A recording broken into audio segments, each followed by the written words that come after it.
picture. It's not a picture, Ellie, it's a live feed. I had no idea. This must be Ben. She tried to convince me that he wouldn't do such a thing, but I was stubborn. Then I thought back to a few months ago and about the circumstances under which Ben and I actually got together. Like I said earlier, I was with someone else for 7 years. He was a very controlling and possessive partner, and I ended up falling in love with my best friend, Ben, while I was still in a relationship. So I ended it. Nathan wasn't pleased at all about this and fought so hard to keep me. He even tried to manipulate me to think my relationship with Ben would end the same way and I would come running back to him. He was crazy. Nathan. It's fucking Nathan, that creep. What the fuck? What should I do? Call the police and tell them that I just so happened to be browsing an illegal server? No, I'm not doing it. I was thinking very irrationally because I was fucking terrified. I stormed over to my halls with Ellie following to make sure I didn't do anything crazy. She knows exactly what I can be like when I'm not thinking straight. I got to my dorm and looked at the feed, then up to where the camera should be. It was a tiny thing wedged between my wardrobe and the ceiling. No wonder I never noticed it. I stepped on a chair, put my middle finger right up at the camera, then threw it on the ground and repeatedly jumped on it. Problem solved. That's it. He's out of my life. I was thinking throughout my entire 2-hour lecture about how many people would have seen me without me knowing. How many strangers would have seen me getting dressed, or having sex, or doing anything that should be private. So many people in my lecture commented on how pale I looked. I felt sick. I didn't want to be alone. Ellie could tell, so she invited me to stay at hers. I agreed, but before we went back I went into my room to grab some stuff. I checked my phone before we left. 12 missed calls from Nathan. 3 messages from Nathan. First message, you are gonna regret that, you fucking bitch. Second message, I'm coming over, you better make it up to me. Third message, just got off the train. See you soon, baby. Hearts. That final message was received 2 minutes ago. The station is a 25-minute walk from mine. Me and Ellie left immediately. I stayed at hers for about 9 days, just washing and reusing the same 2 outfits. I was too scared to go back. I eventually came back, and it's been about 2 weeks since I found out I was being watched. I'm still very wary and hold a blanket over me whenever I get changed, but I haven't heard anything more. I sometimes can't help but think, what if I didn't have Ellie there? What if I went home that night? What would Nathan have done to me? I told everything to Ben and he was very supportive and comforting. But he did say that if I ever want to browse again, to just tell him and he would browse with me from his place. I can't see myself taking up that offer anytime soon. The dark web. The name itself is a meme. It's become the boomer boogeyman, the back alley of the internet where you go to get your kidneys harvested and sold off to a billionaire's all-you-can torture buffet. It's the skeezy part of town, the no man's land of the digital world, chock full of society's most vile scum. It's also pretty boring. See, the dark web really isn't that much different than the surface web. Sure, it has a cooler name and better privacy, but most people use it for the same shit. Social media? Check. Shopping? Check. Pirating movies? Duh. Did you know Facebook exists on the dark web? You do now. My parents are terrified of the dark web. They speak about hushed breaths, sort of like Ron Weasley talks about Lord Voldemort. It's as though they think uttering its name too loudly will invoke the wrath of some serial hacker, just waiting in the wings to delete their bank accounts. Ridiculous, right? I told them they were paranoid. To prove them wrong, I even downloaded the Tor browser and uninstalled Chrome. There's nothing to fear on the dark web, I said, so long as you've got half a brain's worth of sense in you. Now I wish I could take it all back.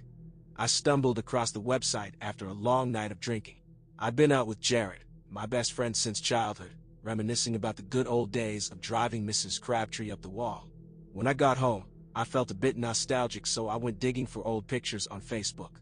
Like most drunk missions, one thing led to another, and I landed on an old thread listing the most exciting websites on the dark web. Oops.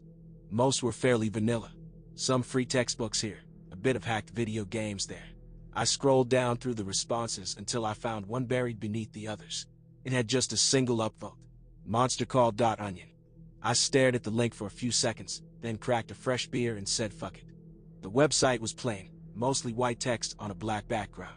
Across the top was a banner emblazoned with the words "Call your monsters." I cracked a grin. It was kind of cute, in an edgelord, emo kid sort of way.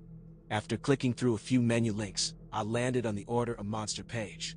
It said that, for $99, They would deliver a personalized monster to a doorstep of my choice.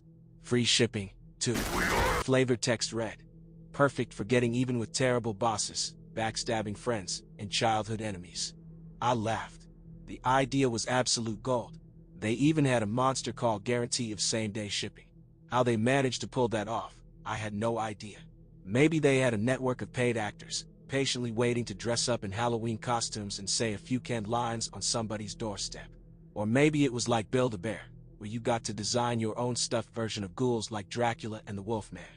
Whatever it was, I decided I was far too drunk to give a shit about how they made it happen. All I knew was $100 was a damn steal. I smashed the order button and it brought me to a follow-up page titled Design Your Monster. I practically licked my lips. This was the juicy bit. The website gave me a drop-down list of selectable options based on modifiable body parts. The mouth, for instance, had fangs, broken teeth, no mouth, multiple mouths, and too many teeth. I thought the idea of too many teeth sounded ridiculous enough to be awesome, so I picked that and went down the list and selected the rest of the monster's attributes, including its body type, its subspecies, and finally its power. The next page said leave a message. I mulled it over for a few minutes before deciding to keep it simple. I typed boot into the text field. Once I was finished, I clicked complete and it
In 2014, after hearing all the horror stories about the deep web, I wanted to check it out myself.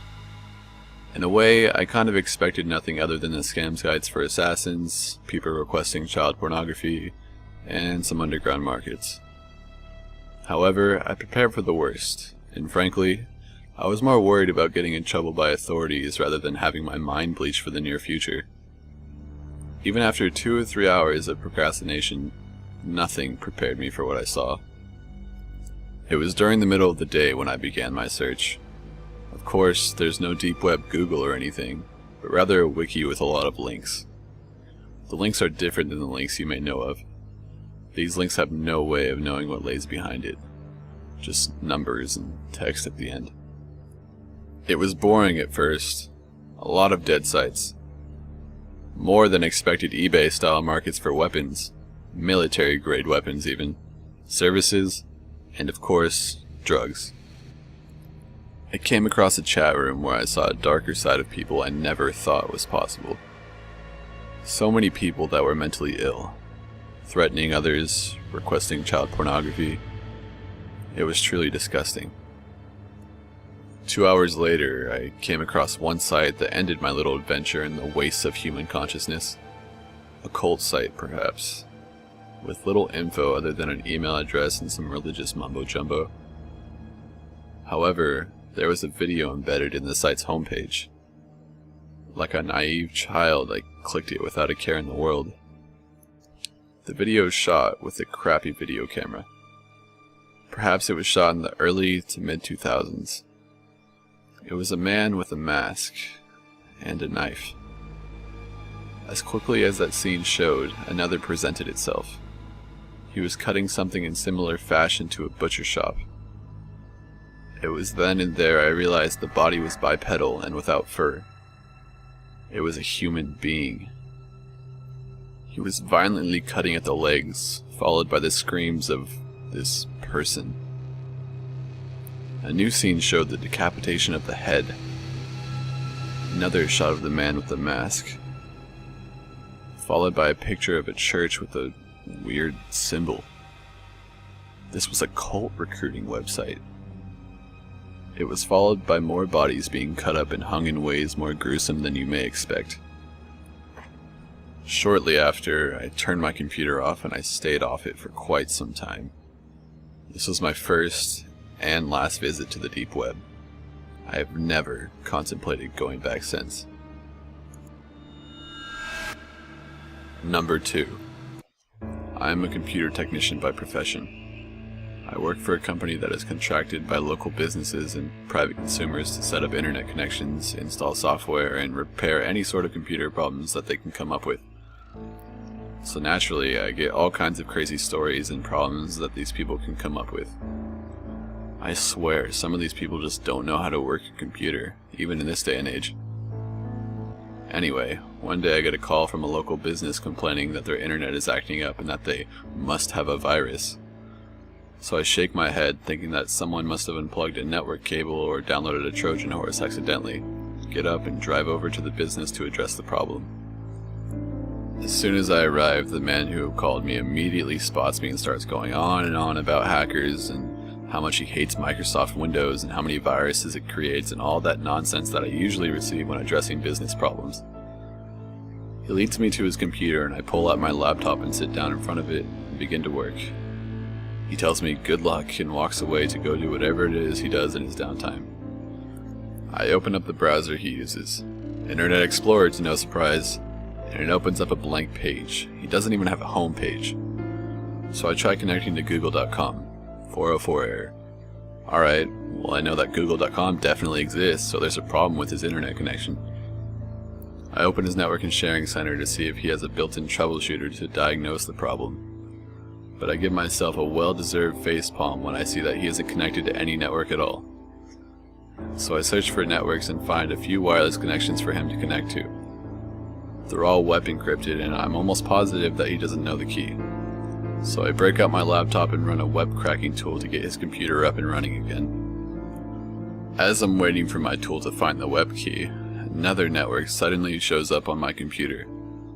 This one has an unprotected password consisting of random letters and numbers.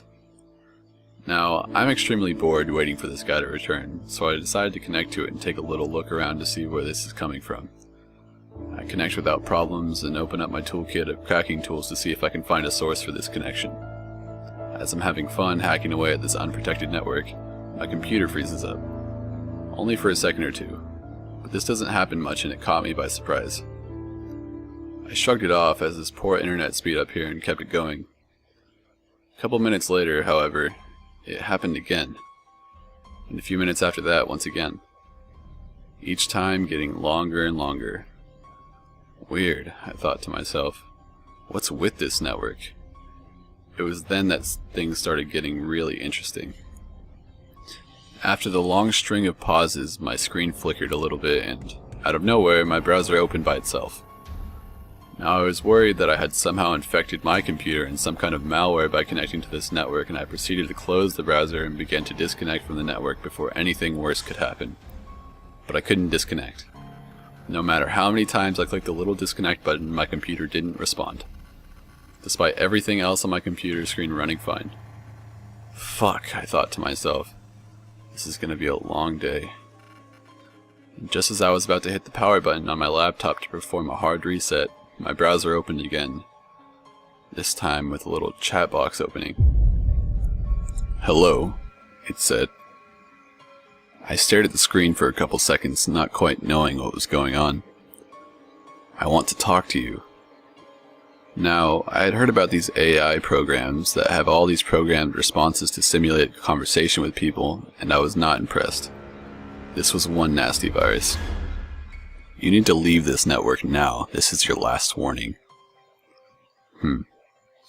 Maybe an automated security program designed to keep hackers out? I'll have to admit, I was impressed with it. I'd never seen anything like this before. I'm telling you one last time. Leave now. I don't know what made me do it, but I responded to the program. Or what? The next response scared me more than anything in this world ever has. The program began listing information about me. My name, address, telephone number, credit card information, my parents' names, their address. My heart sank in my chest, and all the color immediately left my face. I couldn't move. I just sat there, paralyzed with fear. But what came next was even worse. Don't look at me like that. My webcam was on. You really shouldn't stare. You might see something you regret. Suddenly, the most horrifying images you could ever imagine flashed on my screen. Images of disemboweled humans, human sacrifice, detached limbs, cannibals eating people, video clips of mass suicides and firing lines. My heart was racing. My body was shaking in utter fear of the images I was being shown. They're seared in my brain. These were things that no one should ever see.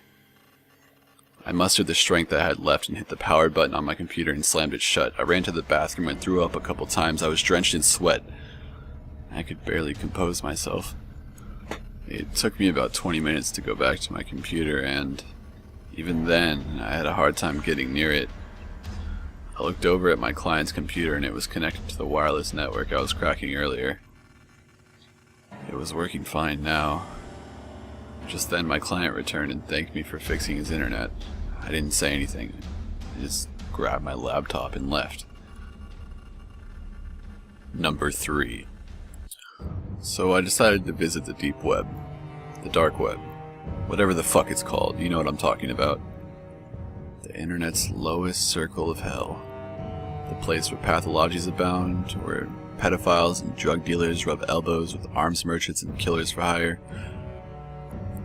My purpose? Call it morbid curiosity. I was looking for the most extreme content I could find.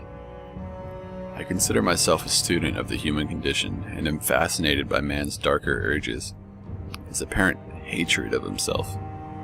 I wanted to measure the depths of his depravity and see what I could find. Knowledge for its own sake, or something. I come from a wealthy family and have never known want. Money was never a problem for me. I figured I would have to pay for my curiosity and load it up on a webcache and Bitcoin. Several $1,000s worth. I won't detail the directions to this dark web. If you have the desire, it only takes a little bit of research. You'll also want to use a throwaway computer unless you're a little tech savvy. I was burned more than a few times, but I anticipated as much. After 2 weeks of searching and being continuously ripped off, I finally came across something pretty interesting.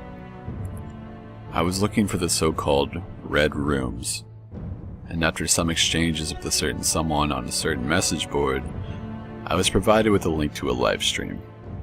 He assured me it was genuine and unlike anything I had ever seen. I've no doubt it was real. If you saw it, you would know.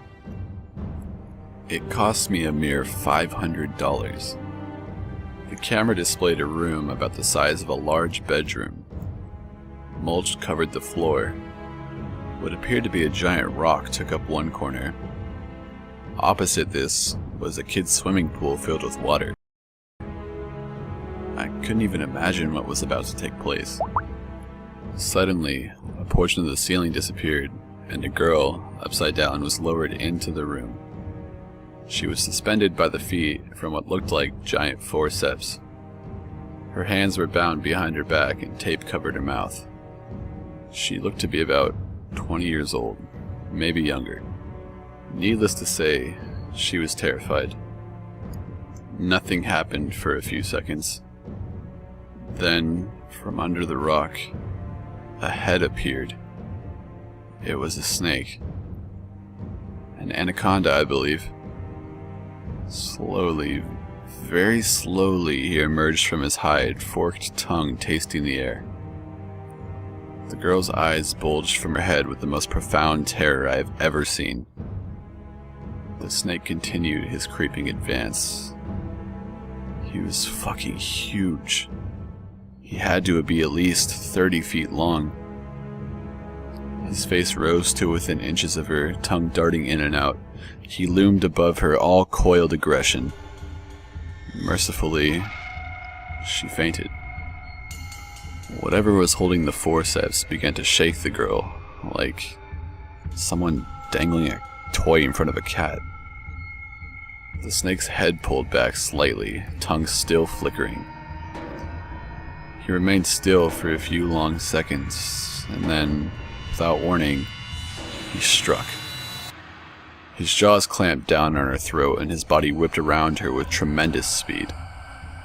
He took her to the floor and proceeded to squeeze the life from her as the giant forceps were lifted from the room and the ceiling panel replaced. I watched, stunned, as the snake uncoiled and released his teeth from her throat. He then unhinged his jaw and began to swallow her whole. The entire process took less than 5 minutes. And it was all bought and paid for by me. See you in hell, I guess. Number 4. I'm posting this through a proxy, so don't even think about getting cute and trying to find me. I've got enough trouble with people trying to find me as it is. It all started a few months ago when I found a good source of amphetamines on a deep web marketplace I won't name. I live in a town so small and bland that even the local high school kids don't bother selling drugs. It's boring as sin here, which is one of the reasons I started ordering speed online in the first place. I was always very cautious. I tumbled my bitcoins carefully and ensured that every transaction was very well encrypted. Yes, before you even ask, the proxies I used were fully configured and trustworthy ones. It wasn't the technology that failed me at all, actually. It was a single mistaken judgment. To a single trusted seller, I gave my real physical address. At first, I was only getting small packages for my personal use, so it was easy to have them delivered to the house of an old woman who lives nearby. Her live-in nurse consistently checked the mail very late in the day, so there was never much of an issue in retrieving the speed before it was noticed. But my habit grew, and I began to introduce my close friends to the drug. So eventually I contacted my seller about ordering much larger quantities, enough for me to sell locally.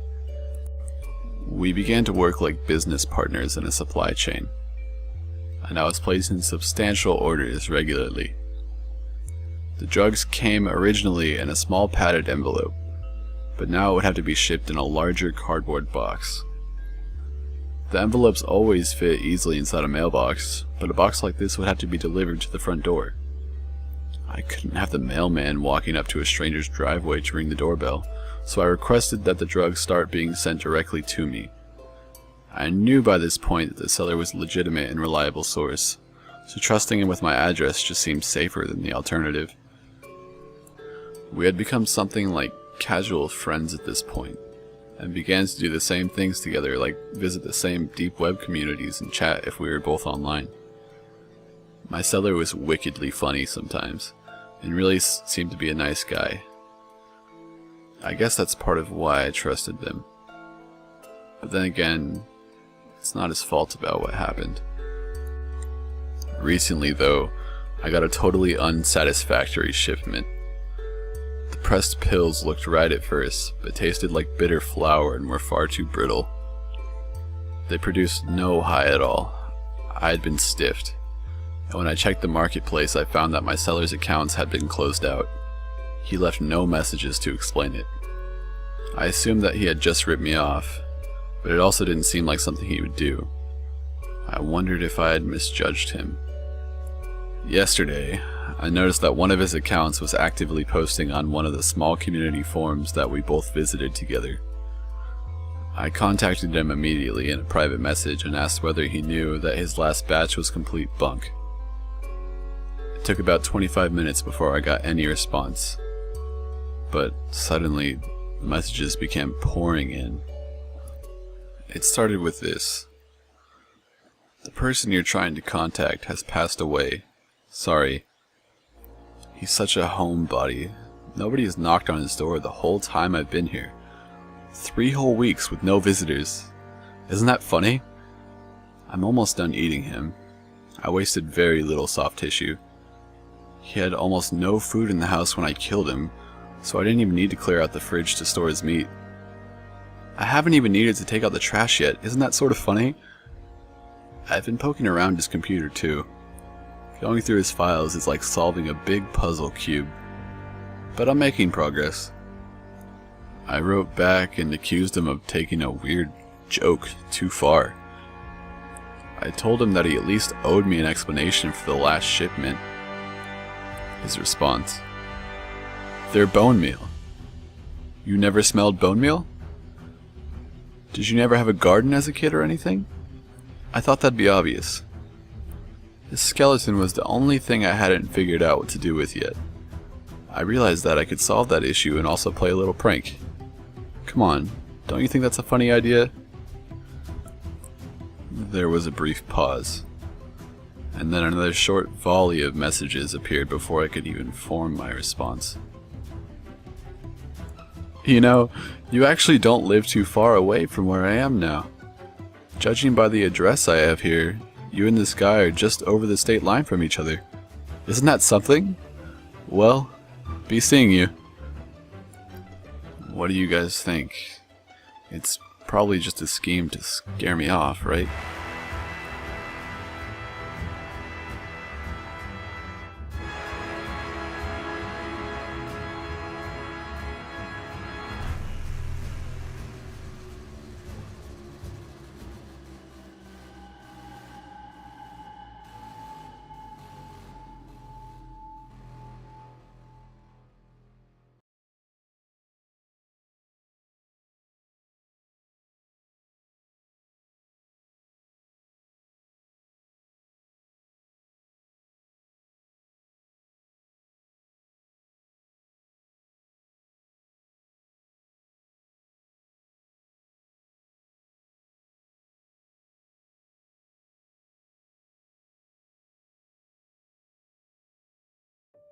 Just to state a couple things before this starts, these entries are all written by the same person.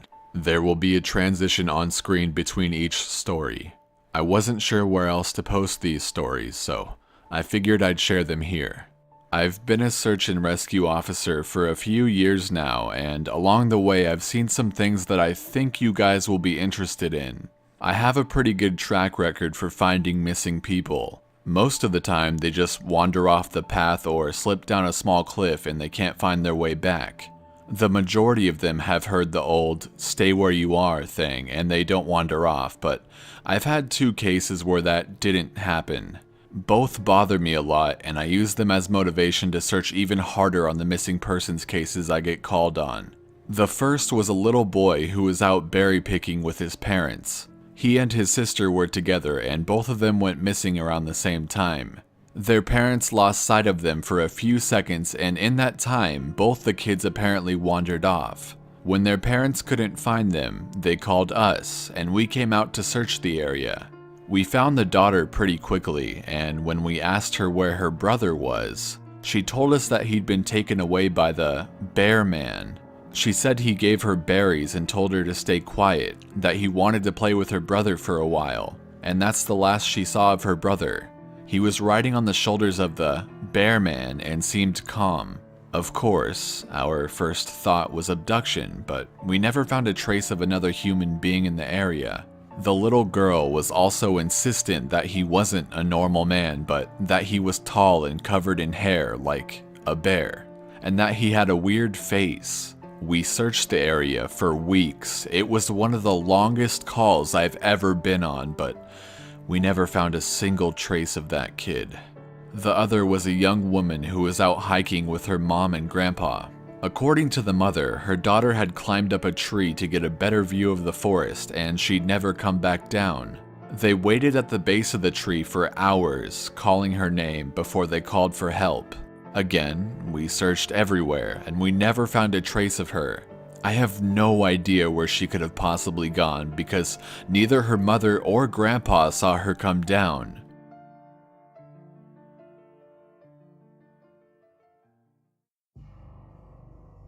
A few times, I've been out on my own searching with a canine, and they've tried to lead me straight up cliffs. Not hills, not even rock faces.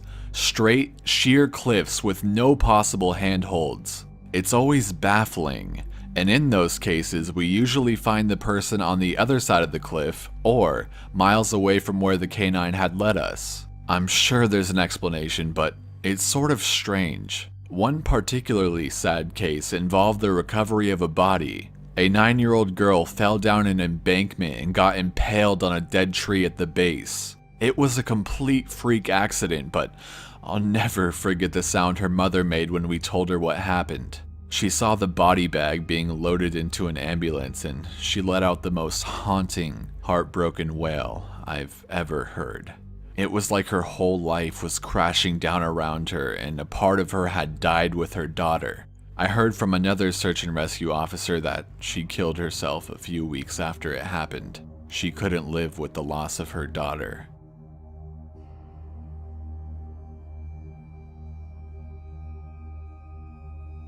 I was teamed up with another search and rescue officer because we'd received multiple reports of bears in the area. We were looking for a guy who hadn't come home from a climbing trip when he was supposed to, and we ended up having to do some serious climbing to get to where we figured he'd be. We found him trapped in a small crevice with a broken leg. It was not pleasant. He'd been there for almost 2 days, and his leg was very obviously infected. We were able to get him into a chopper, and I heard from one of the EMTs that the guy was absolutely inconsolable. He kept talking about how he'd been doing fine, and when he'd gotten to the top, a man had been there. He said the guy had no climbing equipment, and he was wearing a parka and ski pants. He walked up to the guy, and when the guy turned around, he said he had no face. It was just blank. He freaked out and ended up trying to get off the mountain too fast, which is why he'd fallen. He said he could hear the guy all night climbing down the mountain and letting out the most horrible muffled screams. That story bothered the hell out of me. I'm glad I wasn't there to hear it.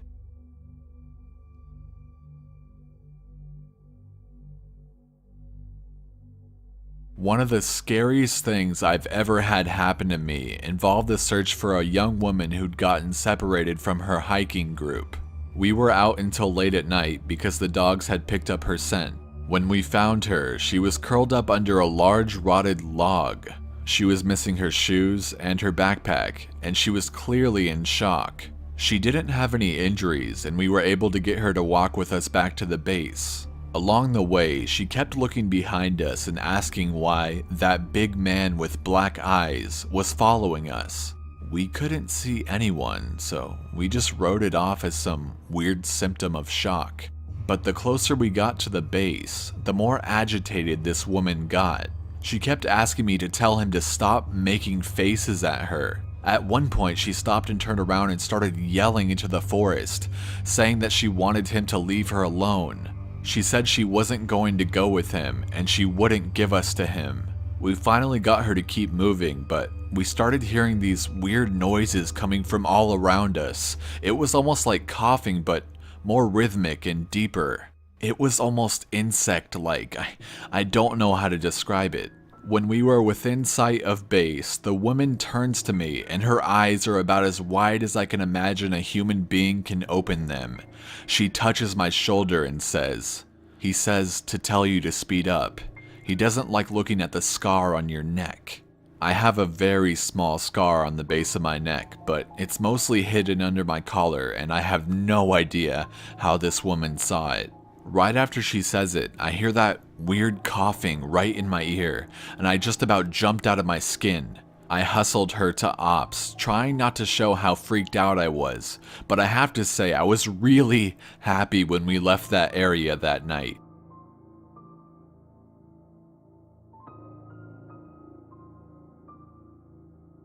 Alright, this is the last one I'll tell for now, and it's probably the weirdest story I have. Now, I don't know if this is true in every search and rescue unit, but in mine, it's sort of an unspoken regular thing we run into. You can try asking about it with other search and rescue officers, but even if they know what you're talking about, they probably won't say anything about it.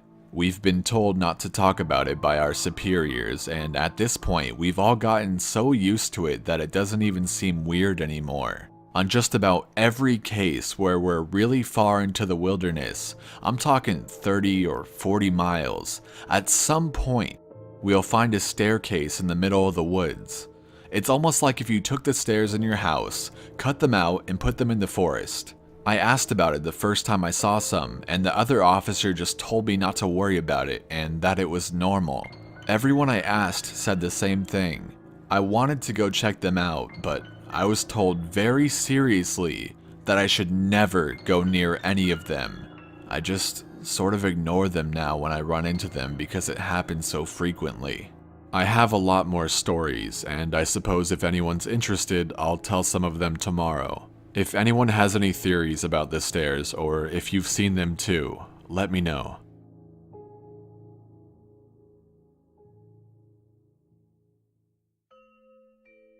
So I logged back on tonight and was blown away by the staggering amount of interest this seems to have generated. First off, I'll address a few things that you guys have brought up.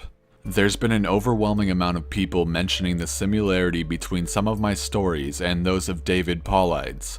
I assure you I'm not trying to rip him off in any way. I've got nothing but respect for the guy. He's actually what inspired me to write this because I can verify a lot of the things that he talks about. We do have a lot of these strange missing persons cases, and most of the time they aren't solved. Either that, or we find them in places they have no business being in. I personally haven't been on many calls like that, but I'll share a few that I've seen, and a story my friend told me that relates to this. There was a lot of feedback about the stairs, so I'll touch on that briefly here, and I'll also include a story. They come in a variety of shapes, sizes, styles, and conditions. Some are pretty dilapidated, just ruins, but others are brand new. I saw one set that looked like they came from a lighthouse. They were metal and spiral, almost old-fashioned. The stairs don't go up infinitely, or farther than I can see, but some sets are taller than others. Like I said before, just imagine the stairs in your house, as if someone cut and pasted them in the middle of nowhere. I don't have any pictures personally. It's never really occurred to me to try again after the first time, and I don't really feel like risking my job over it, but I'll try again in the future. I can't really promise anything. A few people expressed confusion about the guy who ran into the man with no face. Just to clarify, when the climber ascended and reached the top of this peak, he saw another man in a parka and ski pants. This was the man with no face. Sorry about the confusing wording of that story. I'll try to avoid that in the future. Alright, now on to the news stories.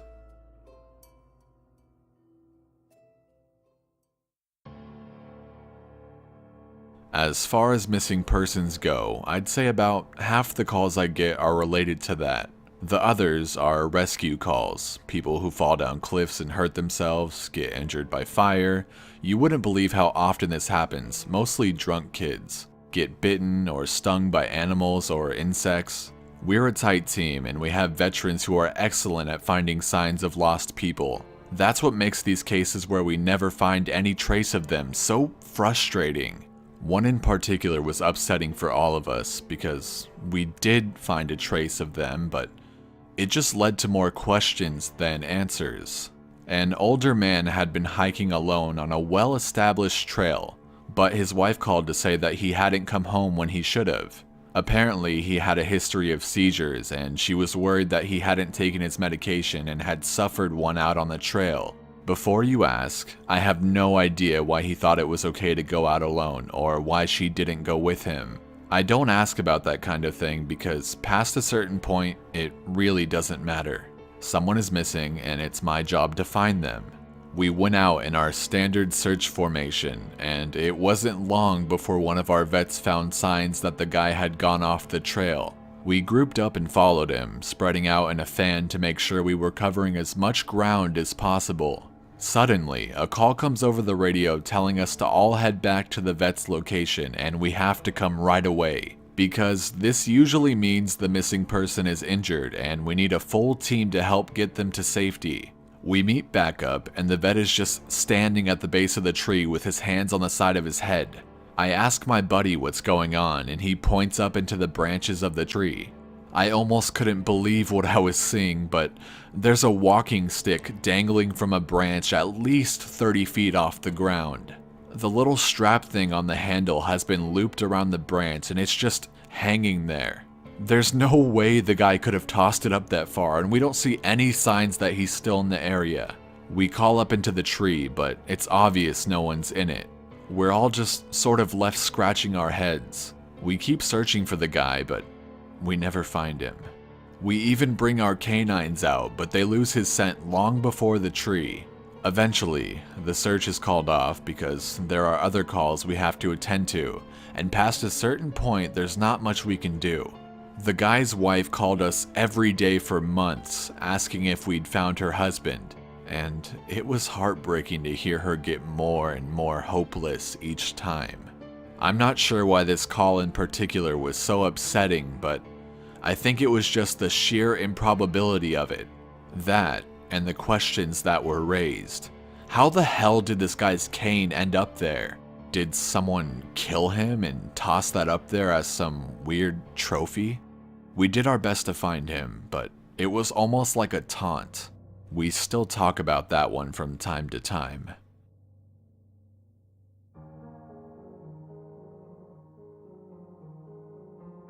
Missing kids are the most heartbreaking. Doesn't matter what the circumstances they go missing under, it's never easy, and we always dread the ones that we find deceased. It's not common, but it does happen. David Paulides talks a lot about kids search and rescue teams find in places that they shouldn't be, or couldn't be. I can honestly say I've heard about this kind of thing happening more than I've seen it, but I'll share one of the ones that I think about a lot that I witnessed personally. A mother and her 3 kids were out for a picnic in an area of the park that has a small lake. One is 6, one is 5, and the other is about 3. She's watching them all really closely, and according to her, she never lets them out of her sight at any time. She never saw anyone else in the area either, which is important. She packs their stuff up and they start to head back to the parking area. Now, this lake is only about 2 miles into the woods, and it's on a very clearly established trail. It's almost impossible to get lost from the parking area to it, unless you're deliberately going off the path like an imbecile. Her kids are walking in front of her when she hears what sounds like someone coming up the path behind her. She turns around, and in the 4 or so seconds she's not looking, her 5-year-old son vanishes. She figures he's stepped off the trail to go pee or something, and she asks her 2 other kids where he went. They both tell her that a big man with a scary face came out of the woods next to them, took the kid's hand, and led him into the woods. The 2 remaining kids don't seem upset. In fact, she says later that it seems like they've been drugged. They're sort of spacey and fuzzy. So of course, she freaks out, starts frantically looking around the area for her kid. She's screaming his name, and she says at one point she thinks she heard him answer her. Now, obviously she can't go blindly running into the woods, she's got the other 2 kids, so she calls the police and sends us out immediately. We respond and we start the search for him. Over the course of this search, which spans miles, we never find a single trace of the kid. The canines can't pick up any scent. We don't find any clothing or broken bushes or literally anything that would signify a child being out there. Of course, there's suspicion about the mother for a while, but it's pretty clear that she's completely destroyed by the whole thing. We look for this kid for weeks with a lot of volunteer help, but eventually the search peters out and we had to move on. The volunteers keep searching though, and one day we get a call on the radio letting us know that a body has been found and needs to be recovered. They tell us the location, and none of us can believe it. We figure it has to be a different kid, But we go out there, about 15 miles from the site where he vanished, and sure enough, we find the body of the kid we've been looking for.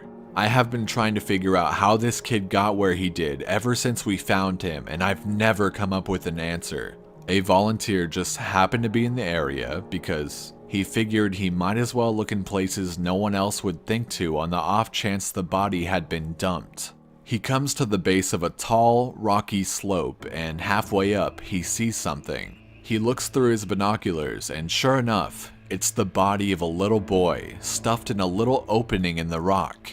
He recognizes the color of the kid's shirt, so he knows right away that it's the missing boy. That's when he calls it in, and we're dispatched. It took us almost an hour to get his body down, and none of us could believe what we were seeing. Not only was this kid 15 miles from where he'd started, there was no possible way he could have gotten up there on his own. This slope is treacherous, and it's hard for even us to climb on it with our climbing gear. A 5-year-old boy had no way of getting up there, of that I'm certain. Not only that, but the kid doesn't have a scratch on him. His shoes are gone, but his feet aren't damaged or dirty, so it wasn't as if an animal dragged him up there. And from what I can tell, he hasn't been dead that long. He'd been out there over a month by that point, and it looked like he'd only been dead for, at most, a day or two. The whole thing was unbelievably strange and was one of the most disconcerting calls I've ever been on. We found out later that the coroner determined the kid had died from exposure. He'd frozen to death. Probably late at night 2 days before we found him. There were no suspects and no answers. To date, it's one of the weirdest things I've ever seen.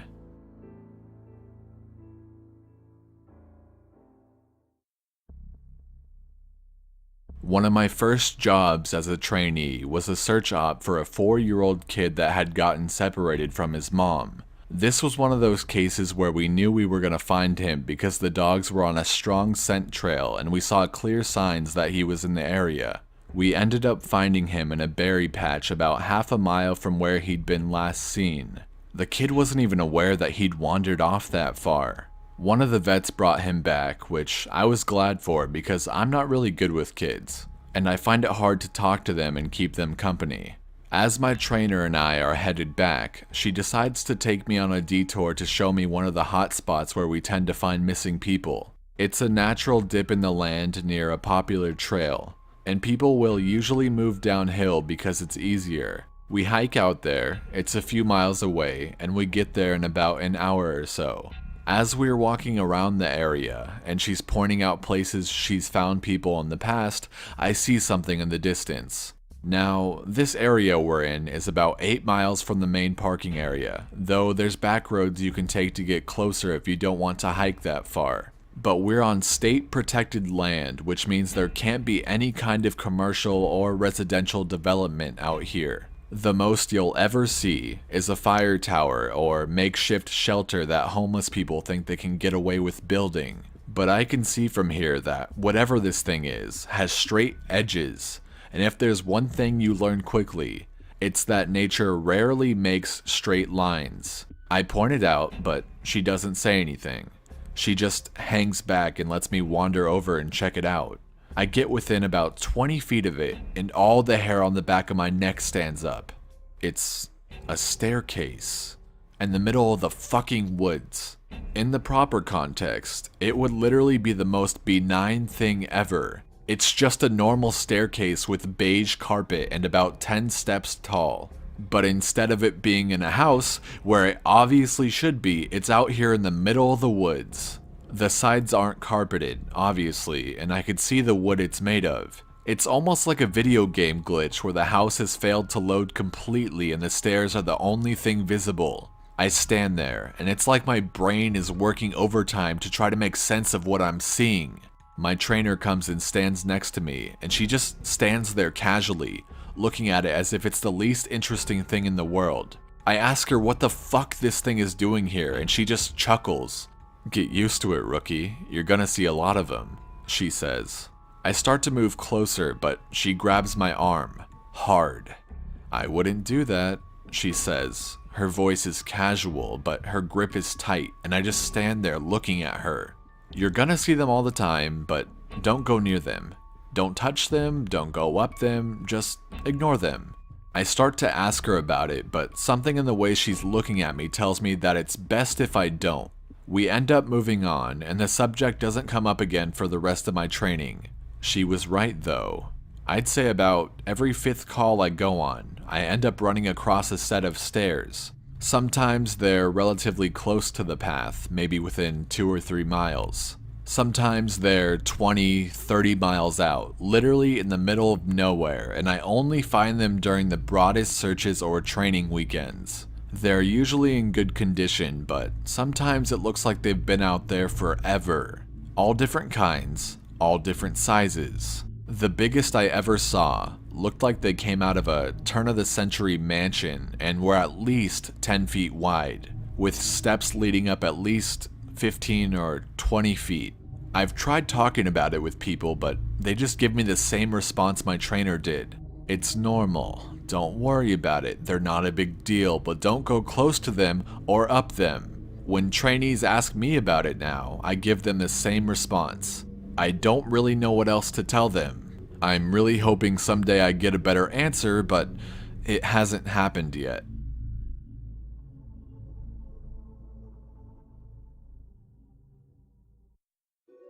This is another one that was less spooky and more sad. A young man went missing late in winter when, realistically, no one should be going that far out onto the trails. We close a lot of them, but some remain open year-round unless there's a shitload of snow. We didn't opt for him, but we had about 6 feet of snow on the ground. It was an unusually heavy snow year, and we knew it wasn't likely that we'd find him until spring when the thaw came. Sure enough, when the first big thaw came, a hiker reported a body a little ways off the main trail. We found him at the base of a tree in a pile of melted snow. I knew right away what had happened, and it scared the living shit out of me. Most of you who ski or snowboard, or spend any amount of time on a mountain, will probably have guessed too. When snow falls, it doesn't collect as thick in the areas beneath the branches.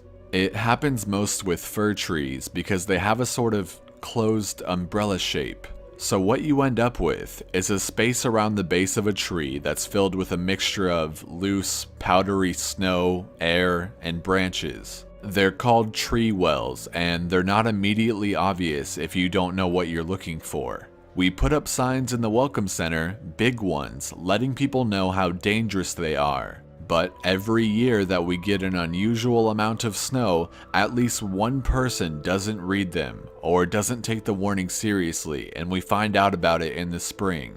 My best guess is that this young man was hiking and got tired, or maybe a cramp from walking in the deep snow. He went to go sit at the base of a tree, not knowing that there was a tree well, and fell in. He got stuck with his feet up, and the surrounding snow caved in around him. Unable to free himself, he suffocated. It's called snow immersion suffocation, and it doesn't usually happen except in really deep snow. But if you get stuck in a weird position, like this guy did, even 6 feet of snow can be lethal. What scared me the most was imagining how he must have struggled. Upside down, in the freezing cold, he didn't die quickly. The snow would have formed a dense, heavy pile on top of him, and it would have been literally impossible to get out. As it got harder to breathe, he would have known what was happening. I can't even imagine what he was thinking in his last moments.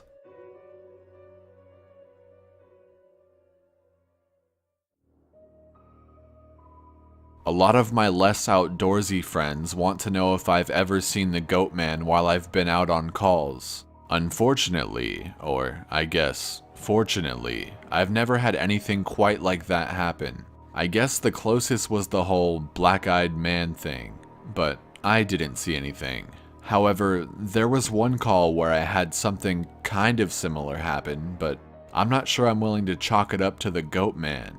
We'd gotten a report that an older woman had fainted along one of the trails and needed assistance getting back down to the main area. We hike up to where she's at, and her husband is just beside himself. He runs, well, I guess more jogs to us, and tells us that he was a little ways off the trail looking at something when his wife starts screaming behind him. He runs back to her and she's passed out on the trail. We get her on the backboard, and as we're getting her down to the welcome center, she comes to and starts screaming again. I calm her down and ask what happened. I can't remember verbatim what she said, but essentially what happened was she had been waiting for her husband when she started hearing this really weird sound. She said it sounded sort of like a cat, but it was off somehow, and she couldn't quite figure out why. She went a little ahead to try and hear it better, and it sounded like it was coming closer. She said the closer it got, the more uneasy she was, until she finally figured out what was wrong. I do remember this next part, because it was so weird that I don't think I could ever forget it if I tried. It wasn't a cat. It was a man saying the word meow over and over, but it wasn't a man. It couldn't have been, because I've never heard a man make his voice buzz like that. I thought my hearing aid was going out, but it wasn't. I adjusted it and it still sounded all buzzy. It was awful. He was coming closer, but I couldn't see him. And the closer he got, the more scared I was. And the last thing I remember was a shape coming out of the trees. I guess that's when I fainted. Now, after she said this, obviously I'm a little perplexed as to why a guy would be out in the fucking woods chanting meow at people. So once we get down the mountain, I tell my superior that I'm going to go search the area to see if I can find anything. He gives me the go-ahead and I grab a radio and hike back to where she fainted. I don't see anyone, so I keep going out about a mile more. And when I head back, I go off the trail to see if I can figure out where she saw him coming from. It's almost sunset by this point, and I don't have any desire to be out at night alone. So I just sort of write it off and make a mental note to check it out again tomorrow. But as I'm headed back, I start to hear something in the distance. I stop, and I call out for anyone in the immediate area to identify themselves. The sound didn't come closer or get louder, but it sounded exactly like a man saying meow in this really odd monotone. As comical as it may sound, it was almost like that guy on South Park with the electrolarynx, Ned. I go off the trail in the direction I think it's coming from, but I never seem to get closer. It's almost like it's coming from all directions. Eventually, it just sort of fades out, and I ended up going back to the welcome center. I didn't get any further reports like that, and even though I went back to that area, I never heard that exact sound again. I suppose it could have been some stupid kid out there fucking with people, but even I have to admit, it was weird. Since it seems like all of you would like to hear more, tomorrow I'll write as much stories as I can, and I'll include my friends' stories, and I'll see if I can get a hold of a few more people who might have interesting things to talk about.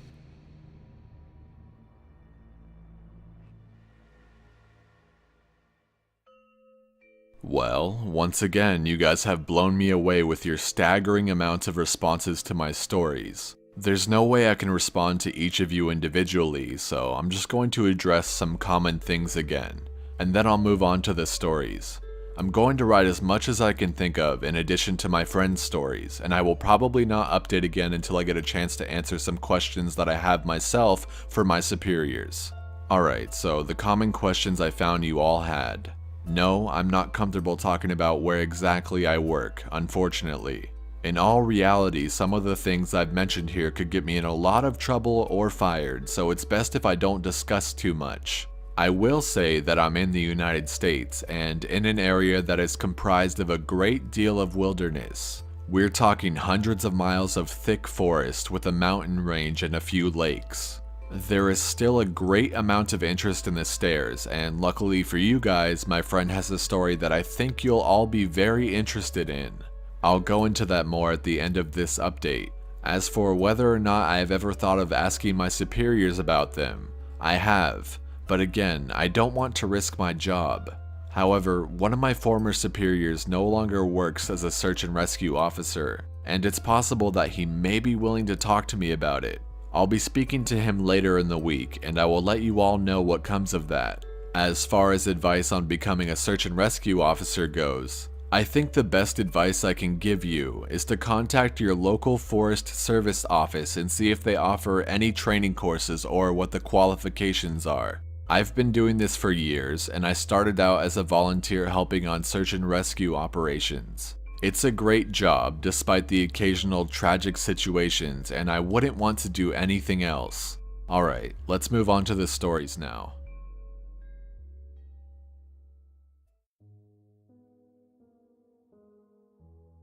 The first happened on a case that I went on right after I got out of training, and I was still pretty new to everything. Before I took this job, I was a volunteer, so I had a basic idea of what to expect. But on those calls, you're mostly dealing with finding lost people after vets have found signs of them. As a search and rescue officer, you go out for all kinds of cases, from animal bites to heart attacks. This case got called in early in the morning from a young couple who were up on one of the trails that goes by the lake. The husband was completely hysterical, and we couldn't really figure out what was going on. We could hear the woman screaming in the background, and he was begging us to come up there right away. When we get there, we see him holding his wife, and she's got something in her arms. She's screaming these awful, almost animal-like screams, and he's sobbing. He sees us, and he screams at us to go help them and to please get an ambulance up there. Now, obviously we can't just drive an ambulance up the walking path, so we ask him if his wife needs help or if she can walk on her own. He's still hysterical, but he manages to tell us that it's not his wife that needs help. I go over while one of the vets tries to calm him down, and I ask his wife what's going on. She's rocking back and forth, holding something, and just shrieking over and over again. I crouch down and see that whatever she's holding is covering her with blood.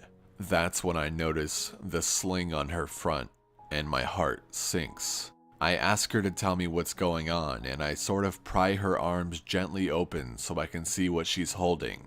It's her baby, obviously dead. His head is caved in on one side, and he's covered in scratches. Now, I've seen dead bodies before, but something about this whole situation just hit me really hard. I have to take a second to compose myself, and I get up to go get one of the other vets who's standing by. I tell him that it's a dead kid, and he sort of just pats my shoulder and tells me that he'll deal with it. It took us over an hour to get this woman to let us see her kid. Every time we try to take him from her, she flips out and tells us we can't have him and that he'll be okay if we just leave her alone and let her help him. But eventually, one of the vets manages to calm her down and she gives us the body. We took it back to the med area, but when the EMTs showed up, they told us that there was never any hope of saving the kid. He had died instantly from the trauma to his head. I was good buddies with one of the nurses who met them at the hospital, and she told me later what had happened. Turns out, the couple had been walking with the baby in the sling, and they stopped because the kid was fussing. The dad takes the kid and is holding him, looking out over this little gully by the path. The mom comes to stand next to him, but she ends up stepping on a loose patch of soil and she trips. She falls into the dad, who drops the kid, who ends up falling about 20 feet down this little gully onto the rocks at the bottom. The dad climbed down and recovered the kid, but he'd fallen right on his head and was dead by the time they got there. The baby was only about 15 months old. It was a total freak accident, a series of events that coalesced into the worst possible outcome. Probably one of the more awful calls I've been on.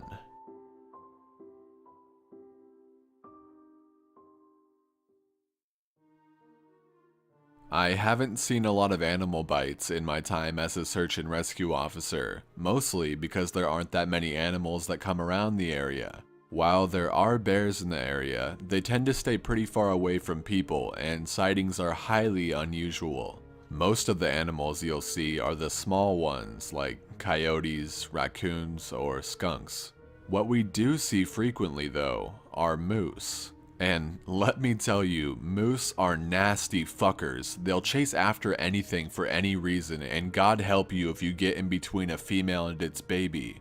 One of the more amusing calls was a guy who'd gotten chased down by an absolutely massive male moose and was stuck up in a tree. Took us almost an hour to get him down, and when he was finally on solid ground again, he looks at me and says, "God damn, them fuckers is big up close." I guess that's not really a scary story, but we still laugh about that one.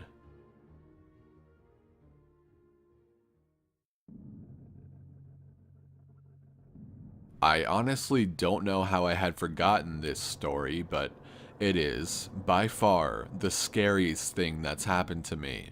I guess maybe I've tried so long to forget about it that it just didn't come to mind right away. As someone who spends literally all of their time in the woods, you don't ever want to let yourself get scared of being alone, or out in the middle of nowhere. That's why when you have experiences like this, you tend to just forget about them and move on. This is, to date, the only thing that's ever made me seriously consider if this job is the right one for me. I don't really like talking about it much, but I'll do the best I can to remember it all.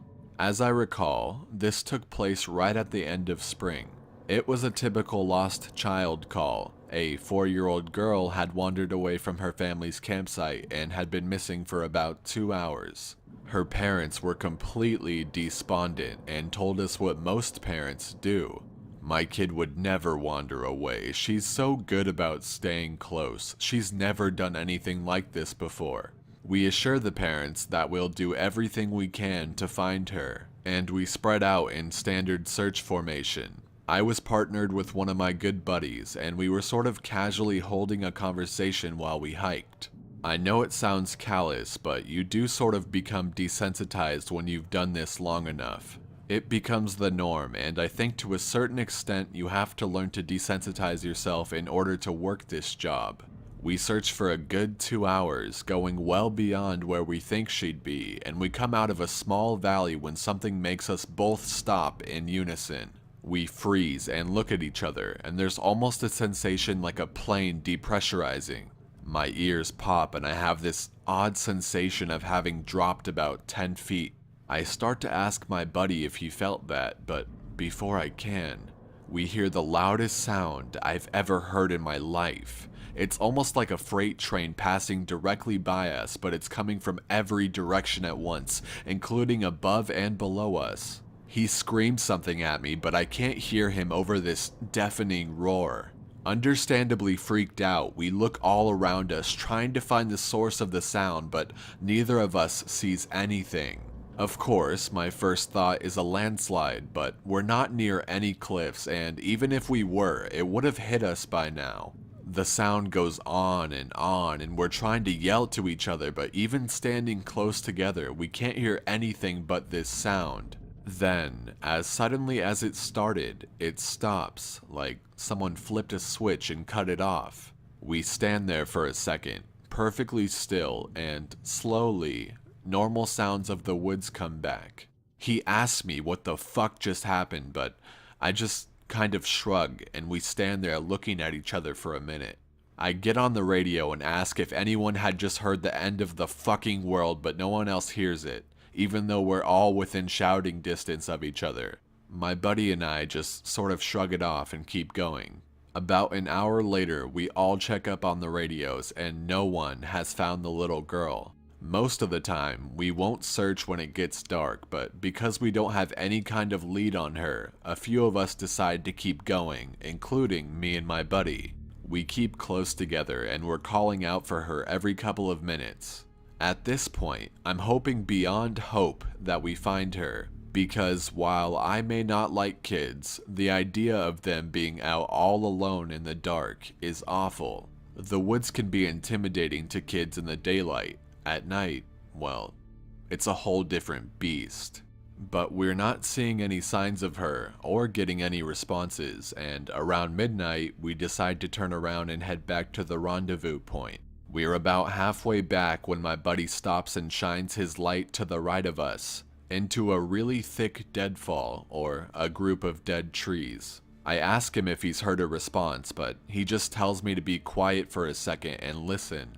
I do, and in the distance, I can hear what sounds like a kid crying.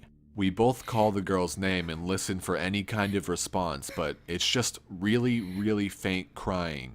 We head in the direction of this deadfall and go around it, calling her name over and over. As we get closer to the crying, I start getting this weird feeling in my gut, and I tell my buddy that something isn't right. He tells me that he feels the same way, but we can't figure out what it is. We stop where we are and call the girl's name again, and at the same time, we both figure it out. The crying is on a loop. It's the same little hitching sob, then wail, then quiet hiccup, repeated over and over. It's exactly the same every time, and without saying another word, we both take off running. It's the only time I've ever lost my composure like that, but something about it was just so incredibly wrong, and neither of us wanted to stay out there anymore. When we get back to the rendezvous, we ask if anyone else has heard anything strange, but no one else knew what we were talking about. I know it sounds sort of anticlimactic, but that call fucked me up for a long time. As for the little girl, we never found a trace of her. We keep an eye out for her and all the other people who we've never found, but frankly, I doubt we'll ever find anything.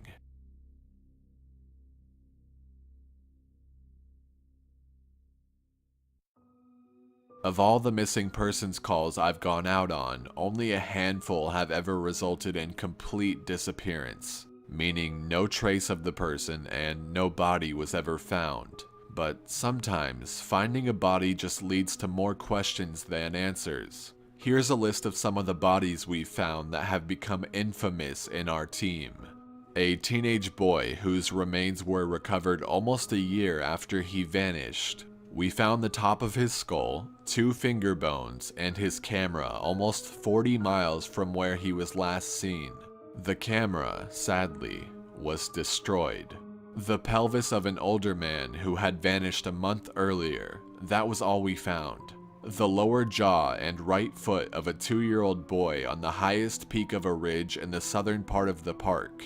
The body of a 10-year-old girl with Down syndrome almost 20 miles from where she'd vanished. She had died of exposure 3 weeks after going missing, and all of her clothes were intact except for her shoes and jacket. There were berries and cooked meat in her stomach when they did the autopsy. The coroner said it appeared as if someone had been taking care of her. There were no suspects ever identified. The frozen body of a 1-year-old baby found a week after vanishing in the hollow trunk of a tree 10 miles from where he was last seen. There was fresh milk found in his stomach, but his tongue was gone. A single vertebrae and right kneecap of a 3-year-old girl found in the snow almost 20 miles from the campground her family had been at the previous summer. Now, on to a couple of the stories that my friend told me.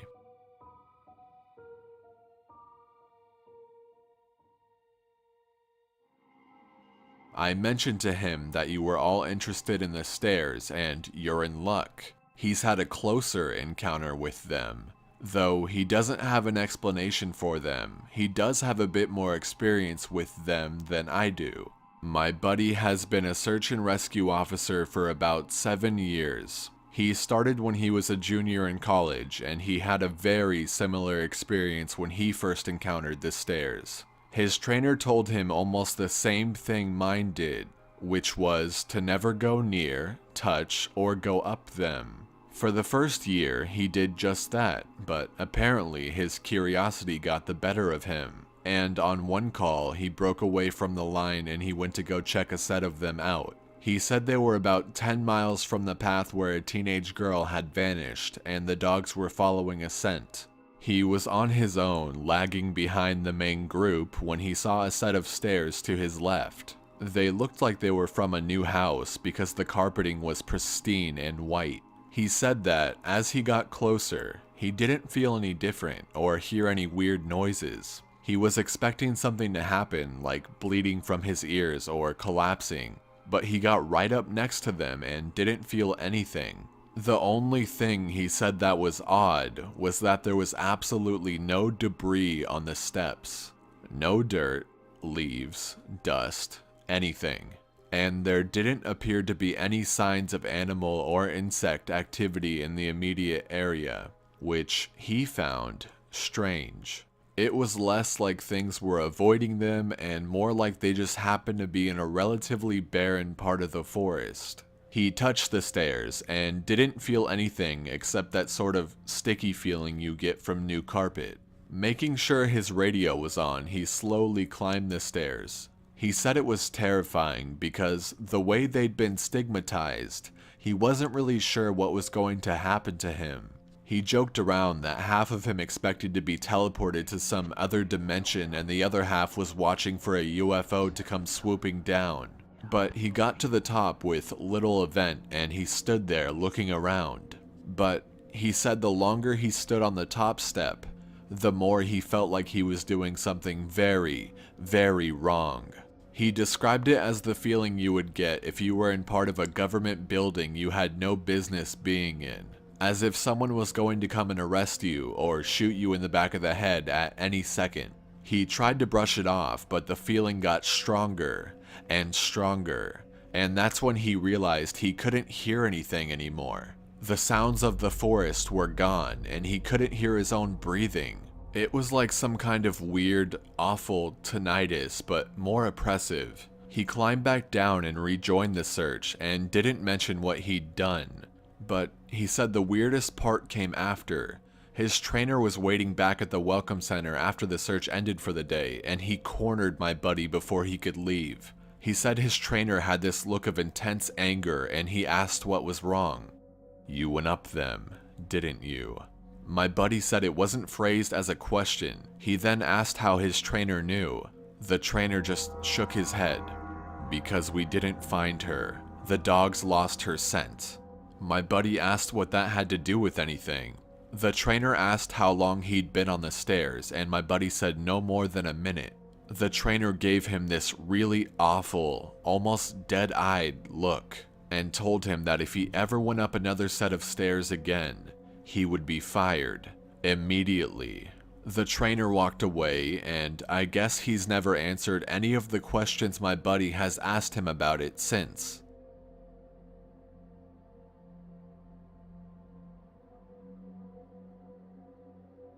My buddy has been involved in a lot of missing persons cases where there's never been a trace of them found. I mentioned David Paulides, and my buddy said he can confirm that those stories are, for the most part, accurate. He said that most of the time, if the person isn't found right away, they're either never found or they're found weeks, months, or years later, and in places they can't possibly have gotten to. One story he told me really stood out that involved a 5-year-old boy with a severe mental disability. The little boy vanished from a picnic area in the late fall. In addition to the mental disability, he was also physically handicapped, and his parents explained over and over that he simply could not have vanished. It was impossible. Someone had to have taken him. My buddy said they searched for this kid for weeks, going miles out of the accepted range, but it was like he'd never been there. The dogs couldn't pick up his scent anywhere, not even in the picnic area where he'd apparently vanished from. Suspicion fell on the parents, but it was pretty clear that they were devastated and hadn't done anything sinister to their kid. The search was concluded about a month later, and my buddy said everyone had pretty much forgotten about it by later in the winter. He was out on a training op in the snow on one of the higher peaks when he came across something in the snow. He said he saw it from far away at first, and when he got closer, he realized it was a shirt, frozen and sticking part way out of the powder. He recognized it as belonging to the kid because it had a distinctive pattern. About 20 yards away, he found the kid's body, laying partially buried in the snow. My buddy said there was no way the kid had been dead for any more than a few days, even though he'd been missing for almost 3 months. The kid was curled around something, and when my buddy brushed off the snow to see what it was, he said he almost couldn't believe what he was seeing. It was a big chunk of ice that had been carved crudely to look sort of like a person. The kid was holding it so tight that it had frostbitten his chest and hands, which my buddy could tell even with the decay that had taken place. He radioed the rest of the crew and they took the body off the mountain. Now, he recapped all of this for me, and to put it simply, there was no way this kid could have survived for almost 3 months on his own or have gotten to this peak. There was no physical way this child could have walked almost 50 miles and ended up on the top of a goddamn mountain. To top it off, there was nothing in the kid's stomach or colon. Nothing. Not even water. It was like my buddy said. The kid had been taken off the face of the earth, put in suspended animation, and dropped on this mountain months later, only to die of exposure. He's never really gotten over that one.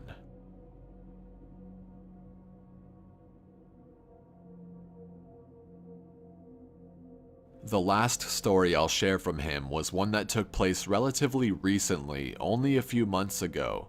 They were out doing a recon for mountain lions because there had been several reports of sightings in the last couple of days. One of our jobs is to scout the areas where these animals are seen to ensure that if they are in that area, we can warn people and close off the trails. He was out on his own in a very heavily forested part of the park toward dusk when he heard what sounded like a woman screaming in the distance. Now, as most of you know, when a mountain lion screams, it sounds almost exactly like a woman being brutally murdered.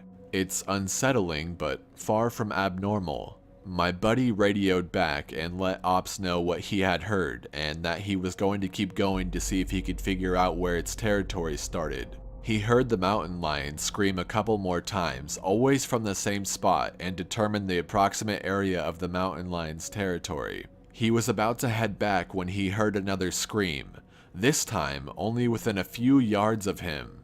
Of course, he freaks out and starts heading back at a much faster pace, because the last thing he wants is to run into a goddamn mountain lion and get mauled to death. As he got back on the path and started heading back, the screaming followed him and he broke into a jog. When he was about a mile from Ops, the screaming stopped, and he turned around to see if it was following him. It was almost night by this point, but he said in the distance, just before the path rounded a corner, he could see what looked like a male figure. He called out to them, warning them that the path was closed and that he needed to come back to the welcome center. The figure just stood there, and my buddy started to walk over. When he was about 10 yards away, the figure took, as he described, an impossibly long step toward him and let out the same scream my buddy had been hearing. My buddy didn't even say anything. He just turned and sprinted back to Ops, never looking behind him. By the time he got back, the screaming had moved back into the woods. He didn't mention it to anyone else, just said that there was a mountain lion in the area and that they would need to close the path until the animal could be located and moved. I'm going to end this entry here. I'm going to be heading out on a yearly training op tomorrow morning, so I'll be gone until early next week. I'll be meeting with a lot of former trainers and buddies who work in other areas of the park, and I'll be asking around about any stories they'd like to share. Once I'm back from this op, I'll continue to share them.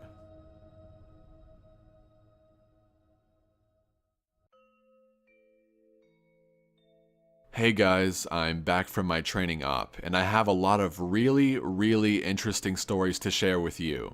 I've got enough that I'm going to break them into 2 parts, this being the first. I'd love to put them all in one entry, but I just haven't had the chance to write them all down yet. I didn't have anything too crazy happen while I was out there, but we did have one incident with a rookie that I found relevant.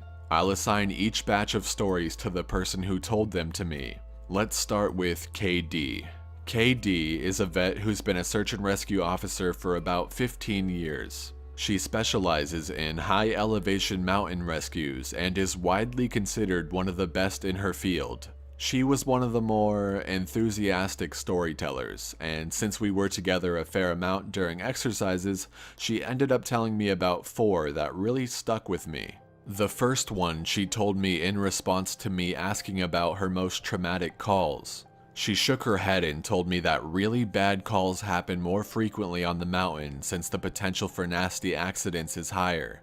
About 5 years ago, one of the parks she worked at had a string of disappearances. It was a bad year, she said. One of the worst on record as far as weather went. They were getting about a foot of new snow every couple of days, and there were a few avalanches that killed some climbers. They warned people about staying on the mapped areas, but of course, there's always those who don't listen. In one particular nasty case, an entire family got wiped out because the father decided he knew better than the officials, and he took them into an area that wasn't safe. They were snowshoeing, and as best as KD can figure, they'd walked into a shelf of snow that looked solid but actually wasn't. It gave way, and this family went ass over tea kettle almost 300 feet down a slope. They landed on the rocks at the bottom, and the parents died instantly. One of the kids did as well, but the other two survived. One had a broken leg and fractured ribs. The other was almost unharmed except for some bruising and a sprained ankle. The uninjured child left his sibling behind and set out to find help. KD said that the kid didn't make it more than half a mile before the storm overtook him. The kid stopped to try to get warm, or maybe just some rest, and ended up freezing to death. They ended up finding the family with the help of some witnesses who saw them heading out into the wilderness, and she was the one to find the kid that had frozen to death looking for help. She said it had started to snow just enough to obscure long-distance vision, but not enough to make searching impossible. She saw a figure sitting in the snow up ahead, and she got to it as quickly as possible. She described, in detail, how as she got closer, she realized first that it was a child, second, that they were deceased, and third, that they had frozen in one of the most pitiful positions she's ever found a corpse in. The kid was sitting upright, with his knees tucked up against his chest. His arms were curled around them, and his head was tucked up in his coat. When she moved the coat to look at his face, she saw that he had died crying. His face was twisted and the tears were frozen on his cheeks. She said it was painfully obvious that the kid was terrified when he succumbed to hypothermia, and as a mother, it broke her heart. She told me, repeatedly, that she hopes the father is burning in hell as we speak.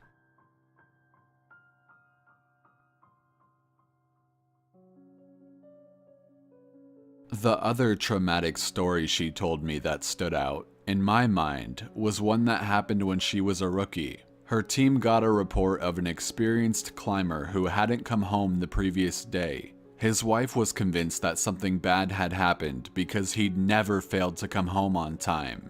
They went out looking for him and had to climb what sounded like some very technically challenging parts of the mountain. They got to a relatively flat area and KD started seeing blood in the snow. She followed the trail, and as she went, she started seeing little bits of tissue. She wasn't sure exactly what body part it had come from, but the farther she followed it, the more there was. She follows this blood and tissue trail to a sheltered area under a cliff face, and she finds the climber. She said there was so much blood, more than she'd ever seen before. He was lying face down, one arm stretched in front of him as if he'd died crawling. She looks closer and sees that he's been partially disemboweled, which is where the tissue she'd seen had come from. The guy has an ice pick tucked into a hip holster and it's covered in blood. Of course, they'll never be sure exactly what happened, but she said as best as she can figure, this is what went down. The guy had been attempting to climb up to the next area and had been using his ice axe to ascend.